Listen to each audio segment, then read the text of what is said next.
हम गिर जाते हैं और निराश हो जाते हैं। सक्सेस का, यश का सबसे बड़ा शत्रु है निराशा। यदि निराश हो जाओगे तो सब कुछ खो बैठोगे। जब भी निराश हो जाओ ना, तो बस मां जिराफ को याद कर लेना। जब मां जिराफ अपने बच्चे को जन्म देती है तो माता जिराफ बड़ी ऊंची होती है और वो बच्चा ऊंचाई से जोर से जमीन पर गिर जाता है। और जैसे ही बेचारा समझने का प्रयत्न करता है कि मैं कहां गिर गया, तब तक वो मां उस बच्चे के ऊपर खड़ी रहती है और उसको बहुत जोर से लात मारती है। उड़ते हुए बच्चा जाकर कहीं और गिर जाता है और बस अपनी सुध-बुध दोबारा इकट्ठा करने का प्रयत्न करता है। फिर मां उसके ऊपर आकर खड़ी रहती है और दोबारा एक बड़ी जोर से लात मारती है।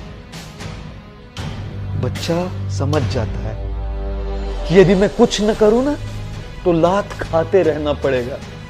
अपने बड़े ही कमजोर पैरों पर खड़े रहने का प्रयत्न करता है वो जिराफ का बच्चा। फिर दोबारा मां आकर उसको लात मारती है। बच्चा फिर गिर जाता है और समझ जाता है कि यदि मैं खड़े रहकर भागूं नहीं, तो बस लात खाते रहना पड़ेगा। जिराफ का ये बच्चा तेजी से भागने का प्रयत्न करता है और तभी मां आकर अपने बच्चे को चूमती है, आलिंगन करती है। मां जिराफ भली भांति जानती है कि जंगल में बड़े खूंखार पशु है, शेर, लोमड़ी इत्यादि, जो नवजात प्राणियों का मांस बड़ा पसंद करते हैं। और मां जिराफ तो बच्चे के साथ, उस शिशु के साथ हमेशा नहीं रह सकती। तब अगर वो बाहर चली जाए तो इस बच्चे की रक्षा कौन करेगा? इसलिए सबसे पहले जैसे उसका जन्म होता है, उसको लात मारती है ताकि वो उठना सीखे।